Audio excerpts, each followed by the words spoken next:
আলাইকুম এভরিওয়ান, আপনারা সবাইকে কেমন আছেন? আশা করি আল্লাহর অশেষ রহমতে খুব ভালো আছেন। আমিও আপনাদের দোয়া আলহামদুলিল্লাহ ভালো আছি। তো আজকের রেসিপি একটা মিষ্টি আইটেম। এই মিষ্টি আইটেমটা কেরালাদের ফেমাস একটা মিষ্টি, পাল কেক। তো এই পাল কেকটা বানানোর জন্য প্রথমত লাগবে আমার ময়দা। এই যে এখানে আমি 1.5 কাপ নিয়ে নিলাম। এই মিষ্টিটা এতই টেস্টি যার কারণে একটু বেশি বানাতে হচ্ছে আমার। নিয়ে নিলাম। এখন এখানে দিব আমি স্বাদ মতো লবণ। মিষ্টিতে হালকা একটু লবণ দিলে ভালো হয়। আর এখন দিব 1/2 কাপ গুঁড়া দুধ। এই মিষ্টিটা বানানোর পরে বুঝতে পারবেন পুরোপুরি গোলাপ জামুনের মতো হয়। এখানে দিব আমি 1 চামচ ঘি দিয়ে এখন এগুলি একসাথে আমি প্রথমে মিশাই নিব।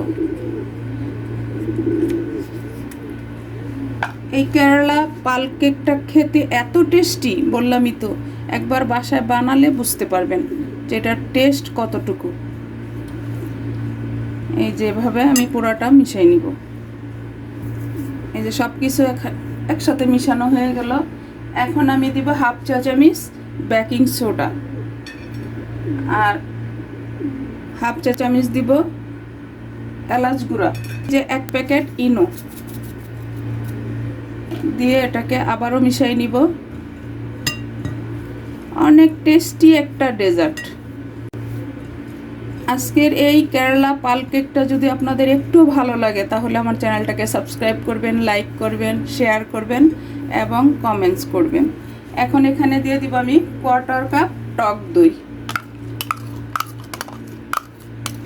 আপনাদের হাতের কাছে যদি টক দইটা না থাকে তাহলে আপনারা হালকা কুসুম গরম দুধ দিয়েও কিন্তু মাখায় নিতে পারবেন। এখন এটাকে আমি একসাথে এই পাল কেকের ময়ানটা করে নিব।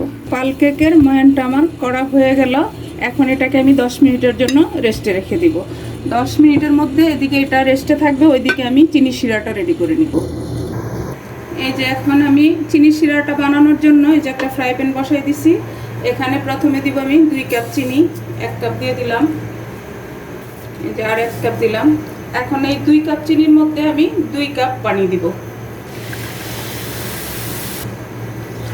দিয়ে দিলাম। এখন বলক আসা পর্যন্ত অপেক্ষা করব। এই যে চিনি শিরাটা বলক চলে আসছে। এখন দিব আমি 1/2 চা চামচ এলাচ গুঁড়া। এটা দেওয়াতে কেরালা পাল কেকটাতে অনেক সুন্দর একটা ফ্লেভার আসবে। এখন চুলাটাতে একেবারে লো করে এখানে রেখে দিব আর ওইদিকে আমি মিষ্টিটা রেডি করে নিব। এই যে 10 মিনিট পরে চলে আসলাম। দেখেন মাশাআল্লাহ মিষ্টির ডোটা আমার রেডি হয়ে গেছে। এখন আমি মিষ্টিগুলা বানাই নিব। তো বানানোর জন্য আমার এই যে একটা বোর্ড নিয়ে নিলাম।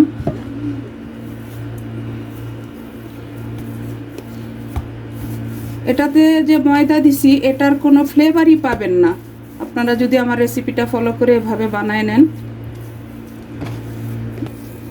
এই যে দেখেন রেডি করে নিলাম। আর এটা যখনই বেলবেন তখন কিন্তু এটাতে ময়দা দিবেন না, এমনিতেই বেলে নেবেন। এই যে এখন একটু বেলে নিব আমি।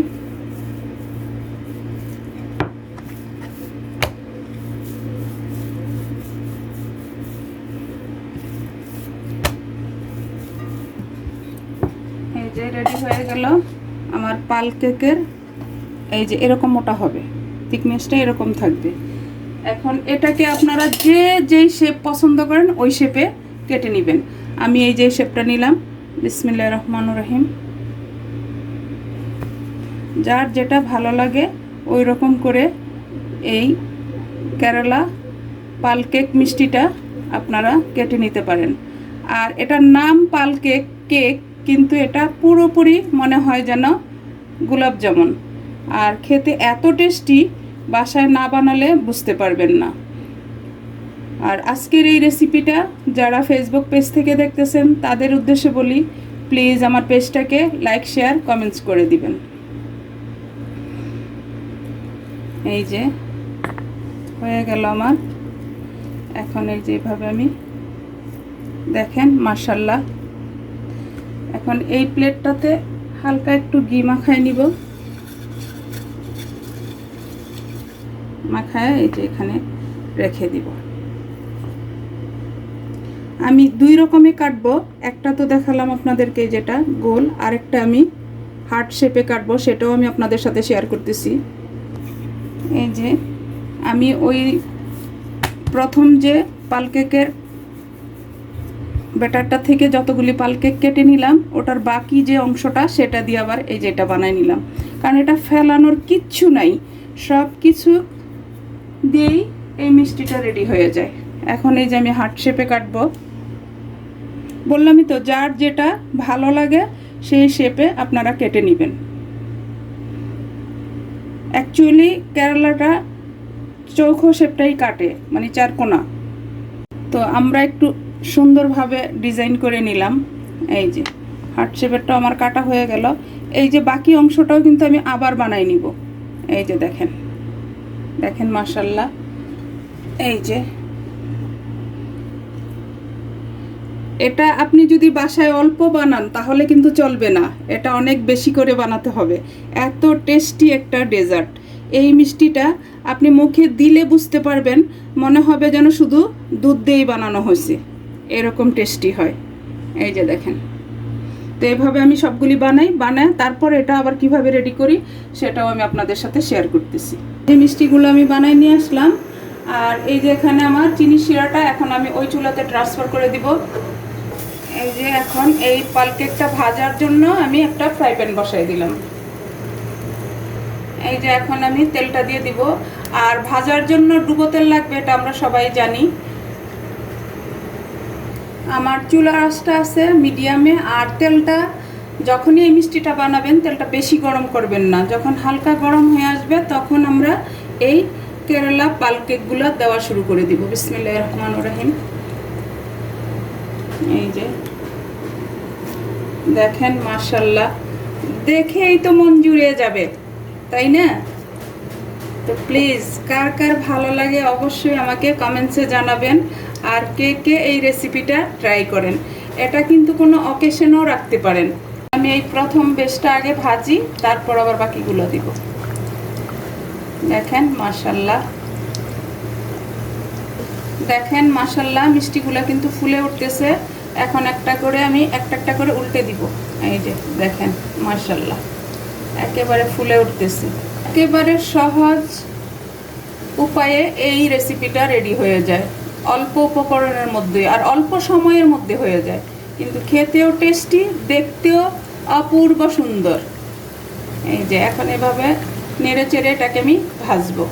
যে আমার পালকেকগুলো বা মিষ্টিগুলো ভাজা হয়ে গেল, এখন আমি এটাকে উঠাই নিব।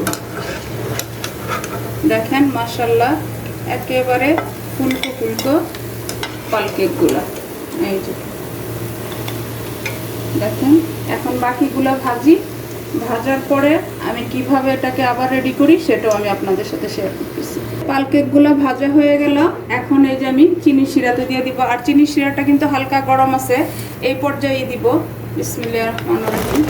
এই যে দিয়ে এটাকে আমি একটা বলক নিয়ে আসব। এই যে চুলার আঁচটা বাড়াই দিলাম, বাড়াই দিয়ে একটু বলক নিয়ে আসব। এরপর এটাকে আমি 10 মিনিটের জন্য এভাবে রেখে দিব।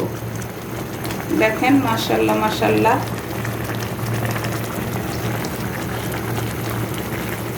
এই যে এখন চুলাটা অফ করে দিব, অফ করে 10 মিনিট এভাবে রেখে দিব। 10 মিনিট পর আমি সার্ভ করে আপনাদের সাথে শেয়ার করতেছি যে আমার পালকেকগুলো দেখতে কেমন, খেতে কেমন, সব কিছুই।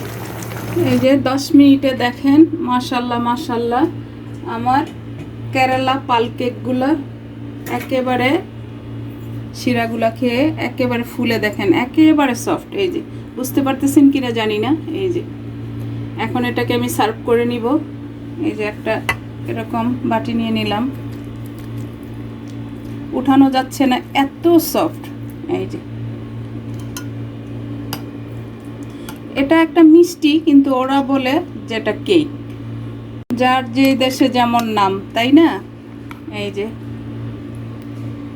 এই যে দেখেন কেরালা পালকেকগুলো বা মিষ্টিগুলো আমার রেডি হয়ে গেল। আমি এই যে একটা বাটিতে সার্ভ করে নিলাম। এখন এর উপর দিয়ে একটু সাজানোর জন্য পেস্তা বাদাম কুচি দিয়ে দিব। এই যে দেখেন, মাশাল্লাহ মাশাল্লাহ, দেখতে যেমন লোভনীয়, খেয়ে তো তেমনি টেস্টি হয়েছে, একেবারে সফট। আমি আপনাদেরকে দেখাচ্ছি একটা ভেঙে। আগে এটা দিয়ে নিয়ে আমি এখন একটু গুঁড়া দুধ দিয়ে দিব সামান্য, এটা সৌন্দর্যের জন্য। এখন এটা আপনারা চাইলে দিতেও পারেন, আবার বাদও দিতে পারেন। এই যে দেখেন মিষ্টিগুলা যেমন তাকিয়ে আছে, তাই না? এখন আমি আপনাদেরকে একটা ভেঙে দেখাই যে আমার মিষ্টিগুলা কতটুকু সফট হয়েছে। এই যে আপনাদেরকে একটা ভেঙে আমি দেখাই, দেখেন একেবারে সফট। দেখেন, বুঝতে পারতেছেন কিনা? এই যে দেখেন, মাশাল্লাহ মাশাল্লাহ, দেখেন একেবারে সফট। আপনাদেরকে বোঝানোর সুবিধার্থে আমি দেখাই যে চিনি শিরাটা কিভাবে এটায় শুষে নিছে মিষ্টিটায়। দেখেন মাশাল্লাহ, এই যে দেখছেন, এই যে ফোটায় ফোটায় রসগুলা কিন্তু পড়তেছে। এই যে একেবারে সফট, আর হলো রসগুলো একেবারে খেয়ে নিছে। দেখেন, তো এই মিষ্টিটা খেতে কতটুকু টেস্টি হবে এটা আমরা সবাই বুঝতে পারতেছি, তাই না? তো যাই হোক, কার কার আজকের আমার এই কেরালা পাল কেক বা মিষ্টিটা পছন্দ হয় অবশ্যই আমাকে জানাবেন। তো আজকের এই পাল কেক বানানোটা আমার শেষ হয়ে গেল। আমি আপনাদের কাছ থেকে বিদায় নিব, আবার নতুন কোনো রেসিপি নিয়ে আসব। আল্লাহ হাফেজ।